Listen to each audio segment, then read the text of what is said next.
Okay. All right. So one thing I want to do too, or another thing I want to do, is change the color of this, and the main plate. Okay. I'm keeping all those the same. The button faces are going to be one color. Actually, the button faces and their fillets that are on here too. Okay. So again, just trying to figure out a good way to select everything. It's just a tricky thing. So do your best to go in there and grab what we need to grab. You can manually go in here and do this. Okay, where I'm making sure I grabbed all those pieces. Yes, I have all those. Make sure I grab my little fillets that are on the inside. Not that one. That one. And if a fillet happened to have broken into pieces, make sure we grab the whole of the lot.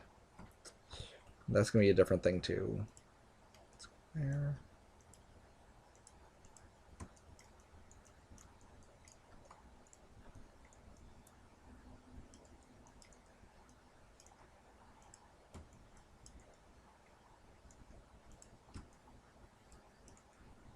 There we go. I think I got everything. So now let's go to Mia. And you can see what I grabbed. Okay, I didn't grab these big things. Those are going to be a different color too. Okay, but I grabbed everything else. So again, we'll go back to here, back to Maya, back to Gamma Correct. And that's the extent of our difficulty in doing the texturing, is just doing those buttons. Okay, and then we'll pick a color. Yeah, let's switch this back to HSV.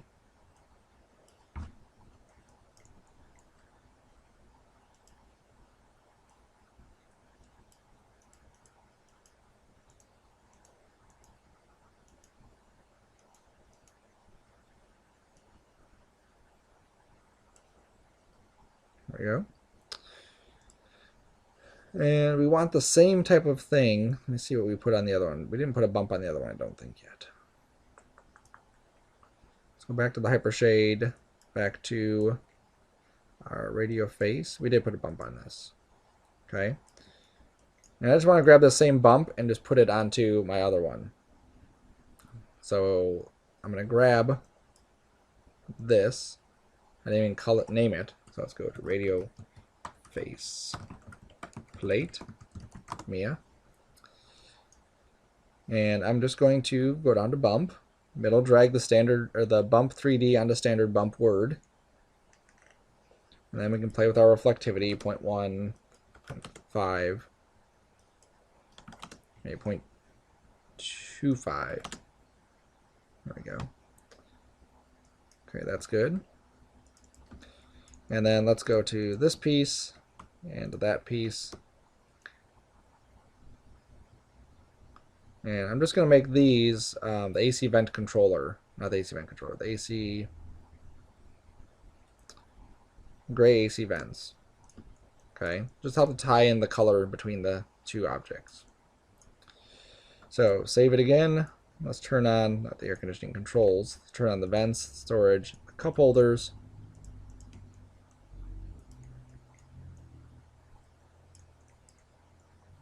And we'll do a couple. I'll do a couple of these and get back to you. Okay, so here is our couple renderings that we have. Okay, now I don't think I like the blending here. I think I want to adjust that. I think I like the stuff that's happening down there. I think I'll go with like this dark gray color up here in this area. So if I click on this, oops, I don't actually need to click on it because I already know what it's called. So if I just go in here, now I don't want to have to reselect all these pieces again because I am kind of lazy. So I like to do it as easy as possible. So I'm going to come up here, and inside here, here's the cup holder Mia. That's the one we want. Here is radio face solid. No, that's not the one. Radio face plate, that's the one we want. So I'm going to right click and say select objects with material. And that grabs all the objects that have that material. Then I can right click on the cup holder and assign that material. Okay. Now, the other thing I can do is, because I may want to keep the bumpiness that I have, even though we can't really see it too good from this angle. There you go. At this view, we actually do have a little bit of a bump on that. So I may want to just go into here and go into the color, okay, and see it's 34, whatever. As long as I click on this, it'll save that value to that. So then I can just jump down to radio face, click on this, click on that, click on that, and now it has the same color, even though it looks like orangey for some reason.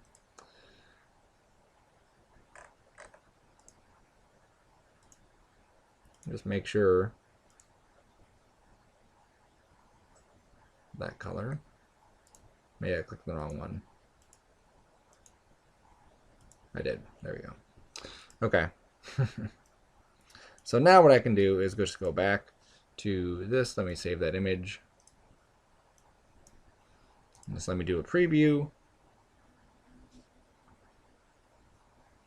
And now we should see a color difference. This and the faceplate should be two different colors. And that's essentially what I'm after. There we go. Good. And then those buttons are a little different color. We have white right there. That works good. I like the way that's looking. Okay. So now the last thing we have to do, leave that there, is adjust this. Okay. So doing the air conditioning. And this, like I said, it's going to be the same exact way that we did the radio face. I'm not going to walk you through that. You can just rewind the video and do it and pretend that I'm doing the radio face, or pretend I'm doing the air conditioner. Just look at where you want the textures to be and then see if you can project them on there. Okay. And then what I'd also recommend is that if you want these knobs to be rotated, which we do, rotate them the direction you want them to be rotated before you get into the texturing part of it. Oops. So I'm just clicking them, hitting the up arrow, and then rotating slightly. This one's too much. And this one's too much as well. There we go. Okay. So something like that. And then keep in mind, where the textures would be. I think on this one, if we look at car AC controls, a lot of times they just have simply an arrow on there. Okay. In this case, they don't have anything. They just have, one side smaller than the other side, it looks like. Yeah, typically they just have an arrow in here, and that's all you would need for that. So you could have one texture that's just the arrow or just the line on here, and then the other one is simply just these pictures of this stuff going on. Okay, so you could just do images of that stuff going on all of these, and then arrows on the rest of it. Okay, so you could have one camera for both of these. Okay, and we could even grab this camera. Let's go to a split view. So panels, layouts, two panes side by side. So this is perspective, you see on the bottom, perspective. And then this one will be a projection texture cam. Okay, now I'm going to duplicate this camera, so I just hit Control D. And then I'm going to unlock, remember we locked all those attributes. I'm going to unlock these. Right click, unlock.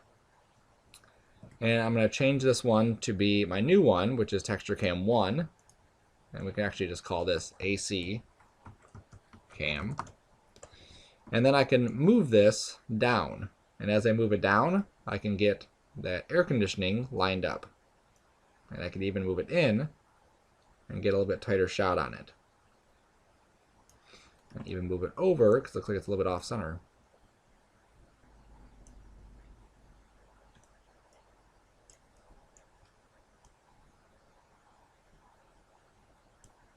There we go.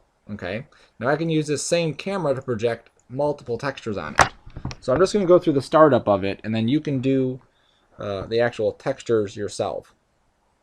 So let's say we wanted two different textures. One's going to be on the buttons, and one's going to be on the rest of the stuff. Okay. So I'm going to grab all the buttons. So I'm just going to click on one piece of each. So I'm just shift clicking one piece of each button, and then I hit the up arrow. And you can see how it grabs the group for all those buttons. Ooh, crazy. Then I'm going to do a Mia.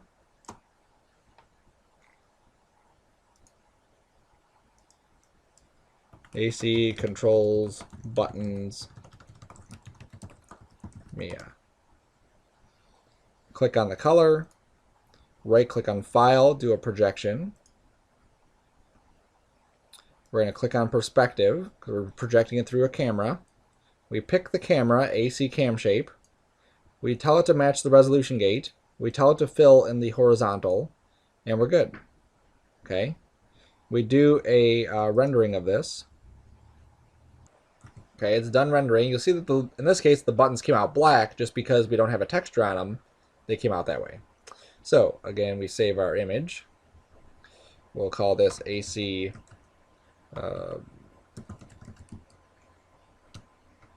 AC controls projection. We'll go back to Photoshop, new document, and again we'll make this 4096 by we'll make it 960 by 540 first, and then go to image size and resize it to 4096, and that's in our highest direction. Okay, the other one's gonna be 2304. Okay, and then we're just gonna open up our AC controls projection. There it is. I'm gonna copy it. If I needed to, I would go to layer, flatten image first, and then Control A, Control C, and then paste it, then hit Control T, and then just resize it until it fits that box. There we go. Okay, and then we just create our texture on top of this, and then bring it back into Maya. Okay, so now that's just for the buttons. For the face, oops, I want to move that texture cam, so I'm going to click on the camera and lock it. That way we can't accidentally move it. There we go. See, it's locked. For our face, I'm just going to grab all the pieces from the face. So I'm just going to grab these. Actually, I'm just going to grab the face. There's only a few pieces we need to actually grab.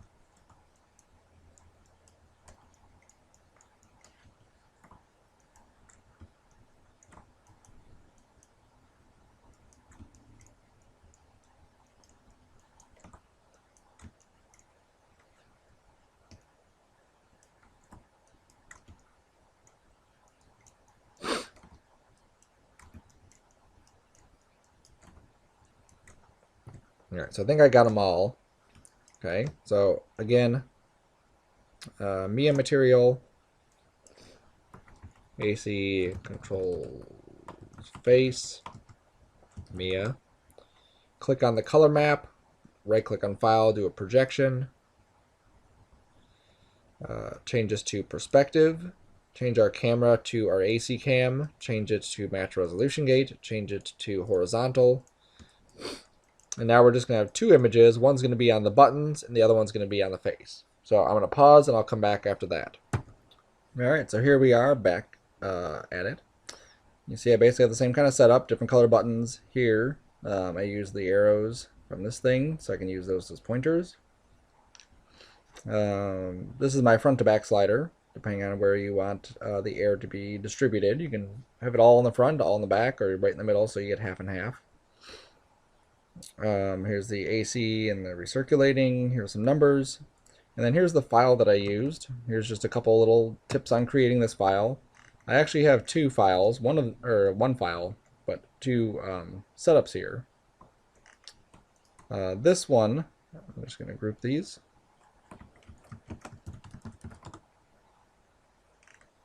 Oops. AC face. Let's just reference stuff. AC face. There we go. Okay, so I haven't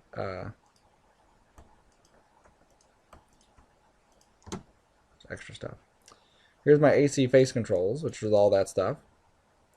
And then I have the AC arrows right there. Okay, they're all in the same file. That way I can still manage them in the same file. And then here's my image. That way I can see what those are going to look like, and then see what those are going to look like. I still have this image here that should be inside that. There we go. Okay, so I just have those two different things that I can use. I have it saved. I have two separate files reading in here. One of them is for my arrows and these texts that are on the buttons. The other one is for this background area here and all this text and cool stuff. Okay. This little thing here, I didn't actually go through and draw a circle, circle, circle and do that. I went in with my circle ellipse tool here, drew an ellipse, turned my fill to none, turned my stroke to a gradient, make this bigger, make it real big so you can see it. And then I went to the arrow here and I could choose, something like this. So I have this like dotted line, basically. Instead I choose the dots instead of the dotted line. And then here with the gradient, I can just pick my colors. So there was red. And here was blue. And then I can take this bottom dot and just try to grab the right selection tool to direct select and delete it. And now I have that. And then I just want to make sure that it's at a 0-degree rotation. So I get red to blue, or -90 if I want to go the other way. Oops, sorry, not -90, 180. If I want to go the other way, I can adjust the scale, play with it, whatever. Okay, so that's how I did that. That's how I did this. The numbers are just text on a path.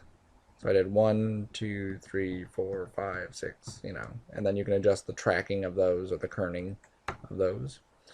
These guys I physically went through and just drew this kind of shape and then used my arrows and my other stuff to draw those. It didn't take very long to do. It's a simple process, just a matter of taking the time to do it. And obviously it's going to pay off. You'll have some nice looking stuff here. So the last couple things I need to do is just take this, adjust my reflectivity. Let's put that at 0.2, put the glossiness to 0.5. Let's go to our hypershade. And the radio face, there it is, plate here. I'm going to graph that out and then click back on that. And I just want to grab the bump and drop that on the standard bump. Okay. And I'm going to do the same thing for the buttons. I'm going to basically grab the radio face buttons that are here. There they are. And I'm going to grab the AC controls, middle drag their bump onto the standard bump. And then just adjust their reflectivity as well. So lower reflection, lower glossiness, maybe not that low.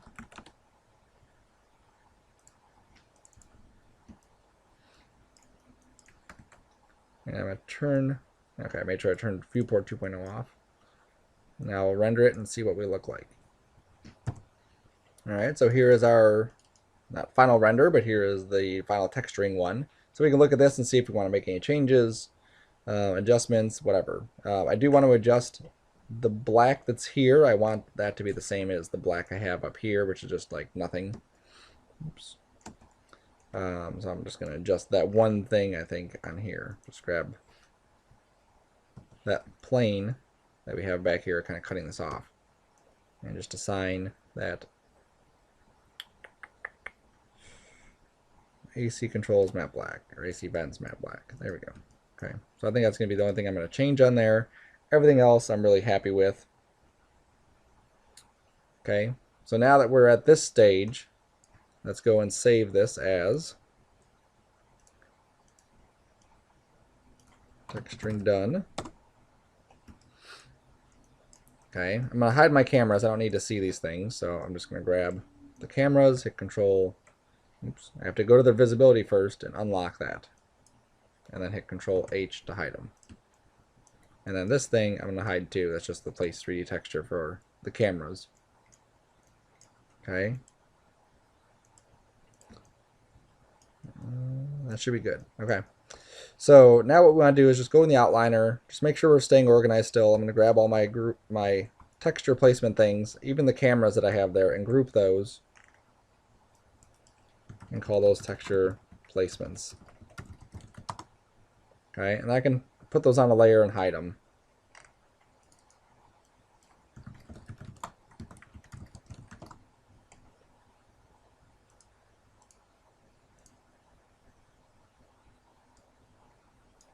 Oh, I already have something called texture placement, so I can't call it the same thing.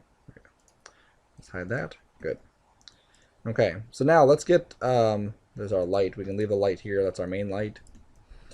Our main light's shining from this side. Okay, so if we were to jump over to this other side, again, it would be dark.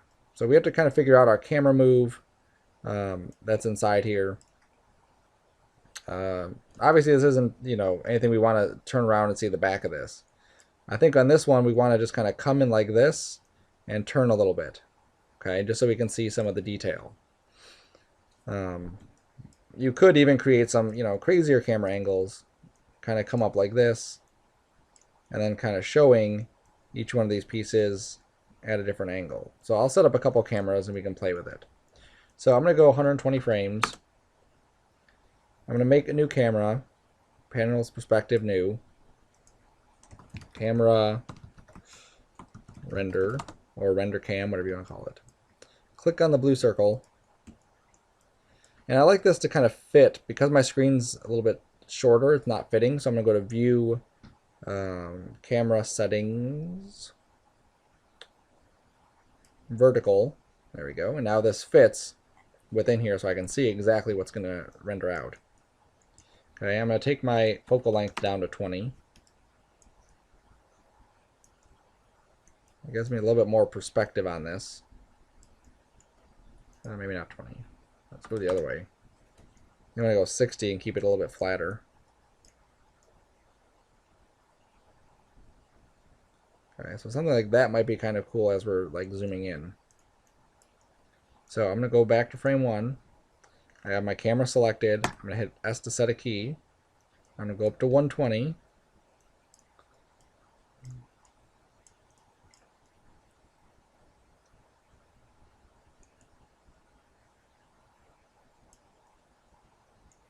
Set a key there. Okay, we'll just see how that looks. Click and drag. Okay, not really liking how much black space is up there. So I'm going to go in the middle here. Just kind of pull this in to frame a little bit better. And then hit S to set another key.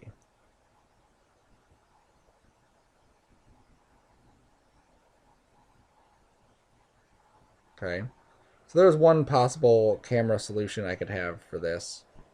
I could even, let's say I set this to 35 or 20. Okay, I set the focal length at 20.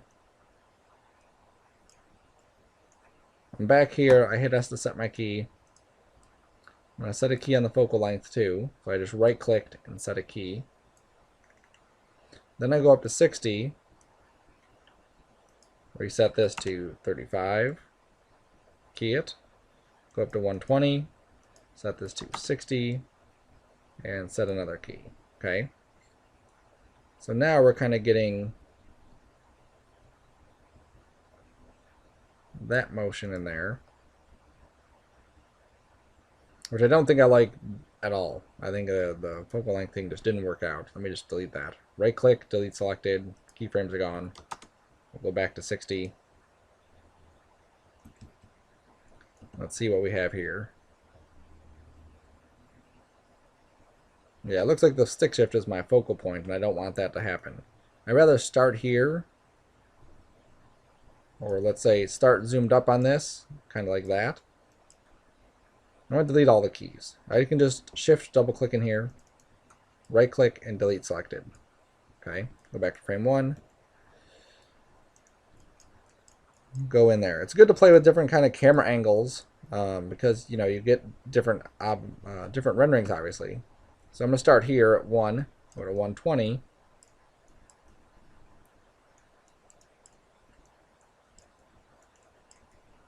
Yeah, it's going to be hard to get everything into the scene.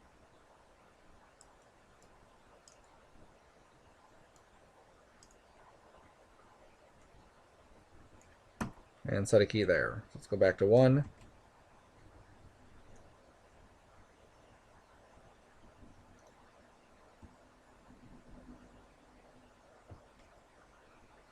So that could work, doing something like that. Okay.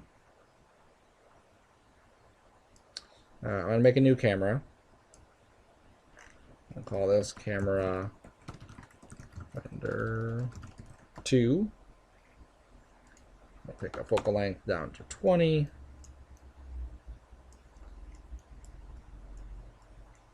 And we can do something Star Warsy. So set a key here at 1. I'll go up to 120. Oops. Click the blue circle so we can see it. Click the camera settings vertical. And set a key there at 120. Let me reset this first key.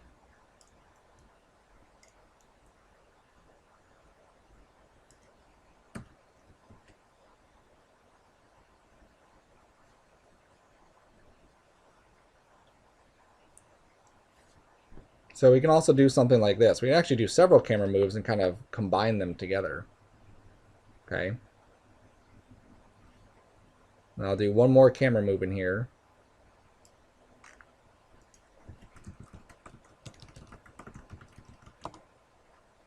Which is the original one I said, which is just kind of starting off at one side, then going to the other. So resolution gate, camera settings, vertical. Let's change this to 50. Okay, I'm going to set a key here, go to 120. Set a key there, and be zoomed in a little bit. Okay. And I don't like how it always does that weird wobbly thing, so I'm just going to recenter this and set a key in the middle. Okay, and I'm also going to zoom out a touch at 60.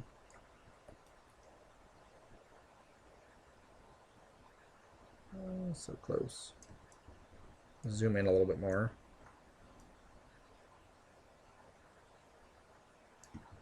All right, let's see what that looks like.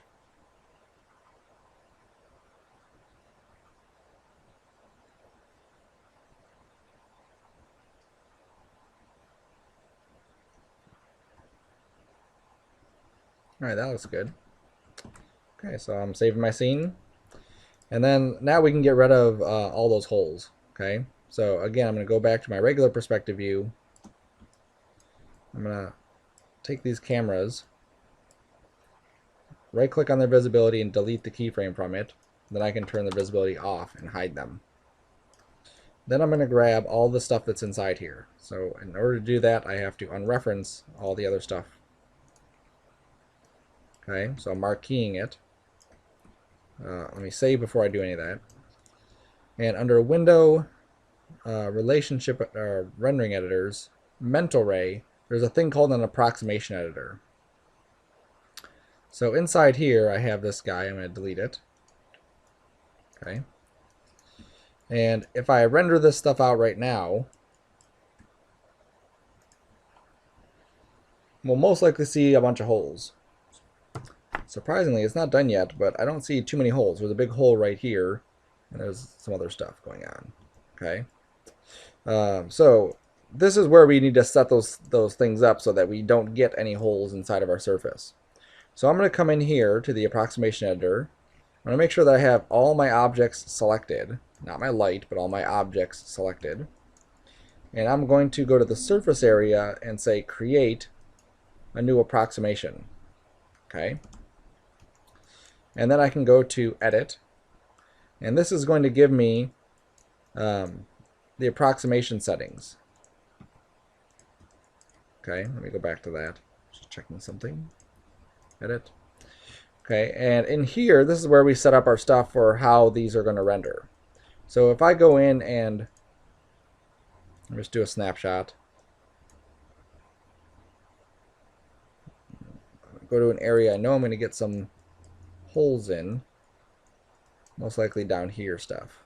Okay, there's a lot of detail down there.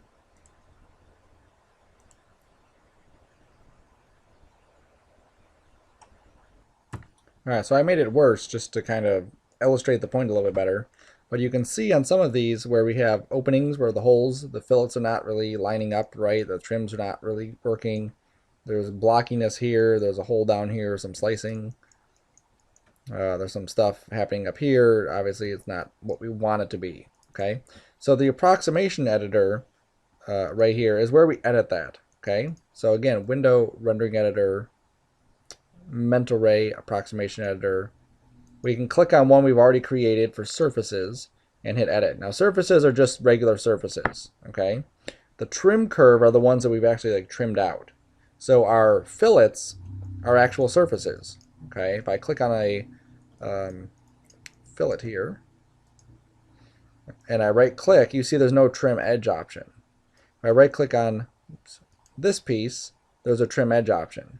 So there's two areas that we're adjusting here. We're adjusting surface and trim curve. So under edit for this, I'm just going to take this up to pixel length high quality. Okay. Then I'm going to grab all this stuff again. And I'm going to go to trim curve, create. There's a new one. And then in here I can play with different settings. And we're going to try getting away with just doing the default, just 2 with this. And we'll see if we can get away with that. And if we can't, then we'll play with it even more. But let's see. Okay. So again, we save, and then we render, and then we see what happens. Okay, so I rendered it out, and I look at the alpha channel here, and I can see there's a little bit of stuff popping in here, a little bit of stuff popping in here, a little bit of stuff popping in here. Okay, the alpha channel is my transparency, and so it's basically showing me where I can see through the object. Okay, so that means I need to turn my settings up. So I'm going to go to length, distance, angle on this. And if I take my maximum subdivisions up, that will help it. With these at 0, it just kind of assumes what it feels it should have. If you pump in a value, if I put the value to 1, that's actually like a low setting. Okay, the lower this number is, the better it is. And if I go to here and I type in mental ray approximation editor, you can actually get a guide for, here is the settings right there. Here's what all of these things are going to do. And if we find in here where it says length, distance, angle, specifies curvature, length, subdivides the surface or a curve so that no edge or length, and so on. For tree and grid, it's that. Okay. And I may actually have that backwards. It looks like that. So we'll see. We'll render this out again, and we'll see if that's going to help clean it up. And it may be part of the trim surface is not laying out correctly. Maybe part of the actual surfaces that are, like the fillets, maybe just not tessellated enough. And the whole process of tessellation is converting it from a NURB surface into a polygon surface. So let's look at this again. Nope, I still have some stuff. And looking at where it's happening. Right here it's happening because that's where we have our opening for that. So I just need to put something back there. But the other spots that it's happening, right here, there's a fillet or a fillet. And then right at the edges of our AC. Okay. So with this guy here, I'm just going to grab this plane, duplicate it, and make it bigger just so we don't have anything sticking out back there. Okay, so that'll take care of that a little bit. So I'm going to go into my mental ray approximation editor, go to edit, change this to tree, and no, here it is. There it is. So right here, this length right there says it's going to subdivide until no triangles are bigger than 0.5. So I want to subdivide this until no triangles are bigger than 0.1. Now it'll actually stop working. It'll actually like crash if we take these settings up too high. So of course we always want to save and then render our stuff out. Now we can't zoom too far back on the stuff because eventually Maya will kind of take over and just kind of blur some of the stuff together that actually is a whole. So we want to be somewhat close, but not terribly close. All right, so it rendered. It's okay. But I created this extra little scene maybe to help illustrate the point. So here is a sphere that I created, and just a fillet. And I turned the settings down really low in the approximation editor for both of these guys. Okay, just so you can see what could happen. So here's the sphere, and then here's my fillet. And you can see how garbagey it looks. Okay. And the reason it is because of how it's converting this shape of a NURBS into a polygon to render it out. So if I come into my attribute editor for that object, oops, not the attribute editor, sorry. If I go to my rendering editor's mental ray approximation editor, and I go to my surface mental ray approximation editor and I edit it, now you see I have the settings really low. So I put this up to, let's say, 4 or 3 and 3, and then I render this again. You see we're getting closer to our original shape. If I crank this up to, let's say, 30 and 30,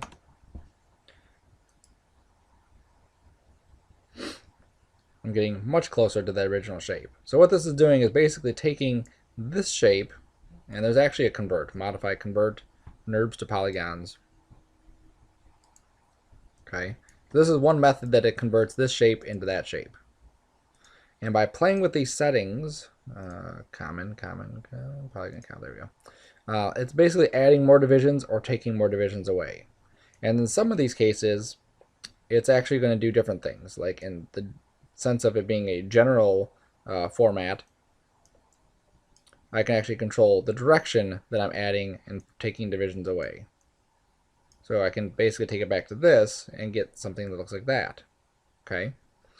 So that's essentially what this tessellation stuff is doing, is it's converting this NURB surface into a polygon using different methods, and these are the different methods that it's using. Okay, so for most things, I like to just stick to this thing, the pixel length high quality, and then render this. And if I decide that I need more divisions, I can add more divisions here.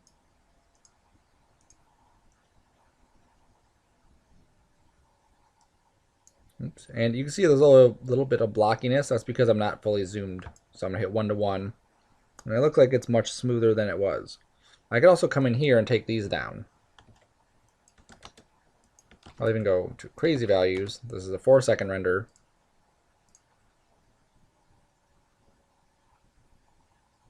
Alright, still a 4-second render. Okay. Oops.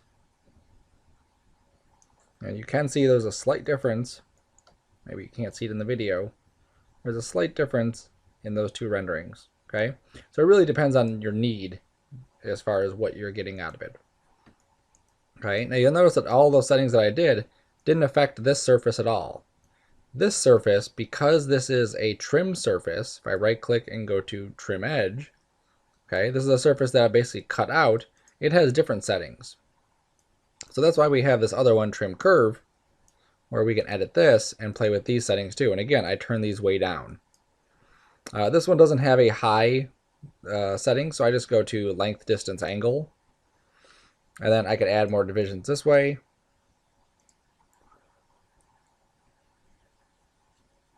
And it goes away. It's going away because I don't have anything set up down here. So if I put 0.1 for length, now I start to get something. And we can see if I zoom in on this,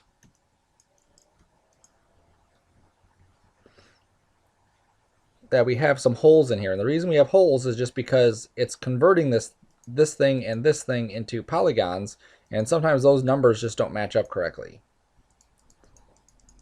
So I'm going to go back to my approximation editor.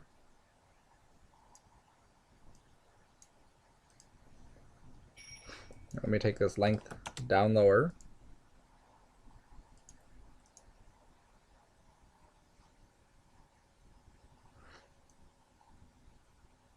Okay, not a big difference there. Let's take the distance down, or up to 0.05 also. Getting a little bit closer. We can start adding more divisions here. 9 and 9 apparently is the highest we can go in there. Okay, and we're still not really getting anything there. Sometimes we actually have to look at this thing and see if Maya's even calculating it correctly. So if I click on a piece, go to the attribute editor, there's a surface shape, and I can pull this precision up. Grab this, pull the precision up. Grab this, pull the precision up. This is just inside the viewport of how it's looking inside here. And you can see with this thing even up, we still have a little bit of a gap here. Okay, and what that means is that Maya just didn't calculate that correctly. Even though it's just a simple bevel, it just didn't. Okay, so sometimes we have to kind of take the hit of, okay, we're going to have tiny little holes in some of these spots. Sometimes we can play with these until we get them to go away. I'll put this up to 5 just to see. Like I said before, sometimes it helps to go like crazy with one direction and then go the other direction. So that's 5, and we'll set this at 0.001.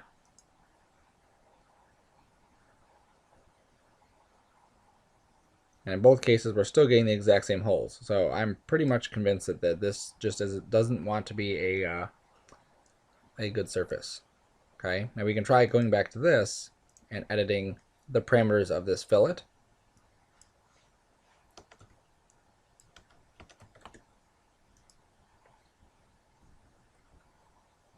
And seeing if we can get those to match up that way.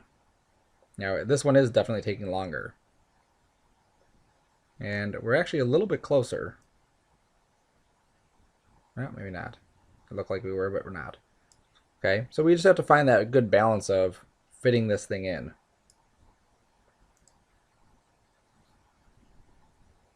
And I also changed this approximation style of the tree, which kind of branches out and fills in some of these holes better. Okay, so in this case, that's what these things are doing. So jumping back to our texturing done thing, this area here is giving me a little bit of trouble. Okay, and if I zoom in, you can see there's actually like a hole there, and cranking this thing up and cranking this thing up are not going to fill in that hole. Okay, so I just have to be kind of creative in how I shoot my camera, that I don't show that hole off too much. The texture is going to hide some of it, the lighting is going to hide some of it. We just have to be aware that it's kind of there and not get like right up on it. Okay, now if this is something we actually wanted to get closer to, then we could rebuild the surface. I could delete the fillet out and then add a new surface in there and crank my tolerances up higher. But I think we're going to leave it the way it is. Okay, so my current settings for this, let me go to my approximation editor and edit it, is for my surfaces, I have this set to 0, 5, 0.25, and then this is set to tree. Okay, so length, distance, tree, 0, 5, 0.25. And this is the kind of rendering I'm getting. It takes about 37 seconds or so for this render to come out. There it is. So let's scroll this over. And if I look at the alpha, I see there's some tiny little spots in some of these areas like that. And that's about it. I don't see any other, there's a couple little ones down there. I don't see anything else.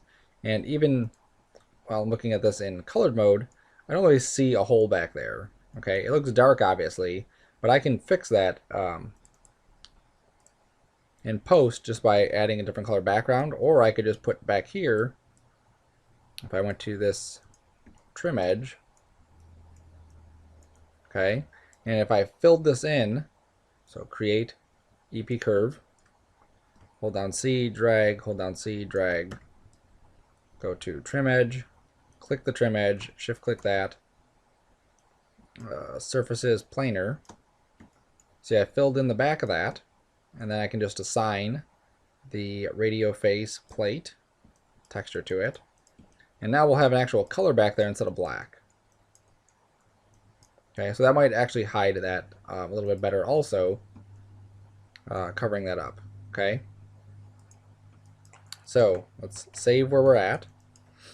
Oops, let me show you the other one and show you the trim one.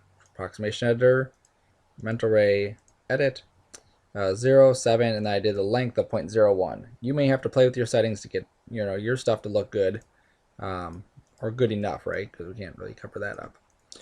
Good enough. So that's where we're at with it. Okay. So now that we have this, our camera is set up, and you see that I have, remember I have the several cameras. I have camera 2 doing that. I have camera 3 doing that. I have camera render doing this. Okay. Now I can go into my render settings and set that thing up. So I'm going to go with this, and I'm going to say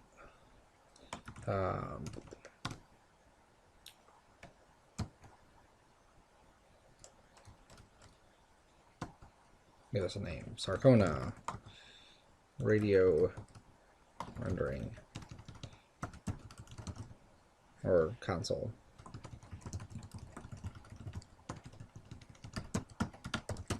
There we go. Now if I wanted to put my camera in here, like I'm rendering more than one camera, I can't call it CarCenterConsole rendering because I'm going to have like 3 cameras. So I put an underscore, then I could right click and say insert camera name.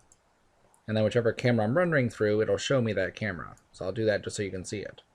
Also, our default output profile is linear. We want this to be sRGB. Okay.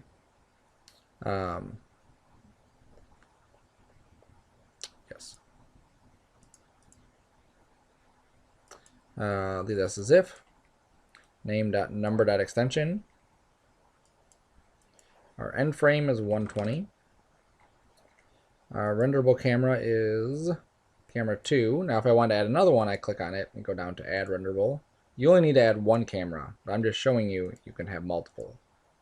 Okay, so I have render cam 2, 3, and then render cam. 960 by 540, good. These ones have a lot more tabs than the other one did. My quality settings in here I'm going to take up to 2. It's going to make a longer render, but it's going to make a nicer render. Under ray tracing, there we are. I want to make sure that my refractions are set to at least 4. That should be good. And my maximum trace depth, actually my reflections I'm going to take down to 2. Reflections 2, refractions 4, maximum trace depth of 6 is basically these two numbers added together. And that's it. Okay. So now I save, and now I render. This is a different box. One of the things we want to make sure of is that we click this auto render threads off and set this to a high number like 12 or 14 or 18 or something. So I'm setting it to 12. Right clicking, start task manager. And then inside the task manager's process tab, we should have Maya batch pop up here. There it is. So you can see how this is at 19, 6, 8, 12. This should get above 25, should get above 30. It should go all the way up to 99. If it doesn't, then we want to stop the rendering and start it all over again, okay, with some modified settings. Mine's actually getting above it, so I'm good. But pretending that it wasn't, we would right-click, end the process. It would ask us, are you sure? We hit yes. And then we would come into the render settings again, go to batch render option box, and make this number a lot higher, like 16. And then hit batch render and close, and then try it again. Most of the time, that's a good enough fix, and it'll work. If you don't do that, it'll only render with 2 cores, 2 parts of the processor, and it'll take a quarter of the time. This way, it's going to use my entire processing power and get this thing rendered much, much quicker. Okay? Alright, so now I'm in the image folder for my project. Here is frame 1. Back in Maya, it's still working on frame 1. You can see frame 1 is still chugging along on that camera. Okay, and you can see where it says camera render, whatever. It's on 40%. So once this is done, then I'll be able to look at it and see what that frame looks like. You always want to check your stuff when it comes out just to make sure that what you're rendering is what you want. Okay, if you render your stuff and it's the wrong camera, the camera's not moving, anything happens, then, you know, it's not a good thing. So we want to be able to correct it. Now once this camera's done, or once this frame is done, I can check it out just by double clicking it. I'll just double click that one just to see. There it is. Or I could right click, open with, and then say F check, which is what we want to open that with. Alright, so this is 65% done. It's good. Let's pretend that rendering wasn't good. We go to render and we say cancel the batch render. We fix what we need to fix, and then we go back to batch render and start that process over again of always going back and checking and checking and checking. I can close down Photoshop. I don't need Photoshop open while this is rendering.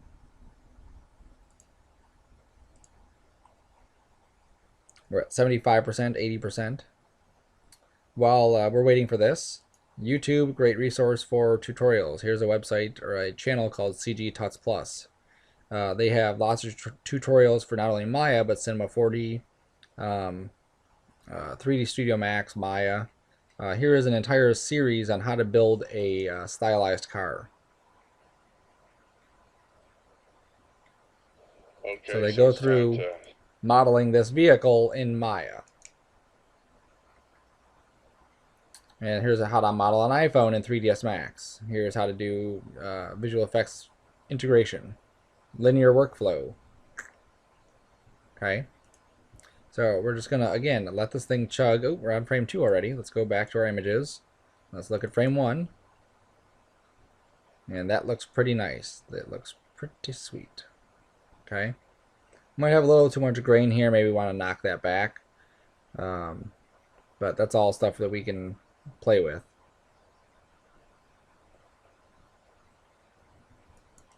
Okay, so I'm obviously rendering the correct camera, otherwise I wouldn't have been that close, because none of my other cameras are that close. Frame 2, already done. Let's look at frame 2. Okay, it's not frame 2, sorry, it's camera 2, frame 1. Okay, now I can see what this is looking like here. I can see the alpha, and you see with this, with our render settings up, unless there's some smudge on my screen. No, yeah, there's smudge on the screen. Okay, I don't see any alpha issues from this camera. And then let's go back to Maya. Let's see, frame 3 is taking a little bit longer because we're further or closer to it. So we're just going to let it chug. And then we'll check out camera 3 and make sure camera 3 is good. Okay, obviously you're going to have one camera, so your one camera is just going to be the one camera. There are ways in After Effects that we can actually edit these things together. And yeah, 3's done. And that's just to help you make a better piece of work. And again, not seeing any alpha or holes in this from this angle. Okay, so like I said, sometimes just the angle of this is really going to help you get a nicer view. So you can see, boom, this is wonderfully beautiful, except for these smudges on my screen, which I keep thinking are holes, but they're not. Okay, so we let it go, and then the After Effects portion of this is exactly the same as the After Effects portion of the other one. The turn-in process is exactly the same as the turn-in process for the other one. Okay, so nothing's going to change from there. This video is already like 3 hours and 16 minutes. I'm going to cut it up though. But yeah, so you can just go back and watch that part. If you need to fix anything, you can fix anything, obviously. And the goal of this is just to get just some really cool NURBS tools under our belt so that we can do this kind of stuff, kind of freestyling it. You can do lots of cool things with this. If you wanted to like write your initials in here, you could go to the curves tool or the text tool, create your initials, project them on there, intersect it, trim it out, and you have your name cut out. Okay, lots of cool stuff that we can do. All right, so that's going to conclude this assignment. As always, make sure that we have all of our layers named correctly. Make sure in our outliner we have all of our stuff labeled correctly. I have a couple things here that I just added in at the last minute. So I'm going to delete the history and just organize these into their correct areas. And my cameras, I'll leave right there. Okay, and then in the hypershade, oops, we want to make sure that all of our stuff inside here is also labeled. And you can see I have, oops, a Mia that doesn't have a name on it, so I right click, select objects. And that's just the stick shift head.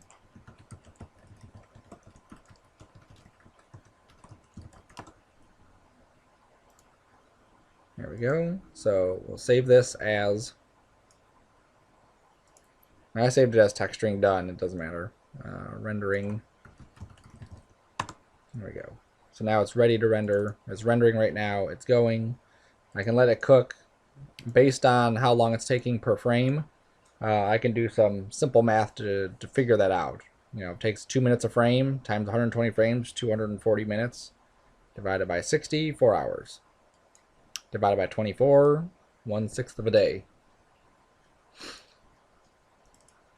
Okay, so that is your console project.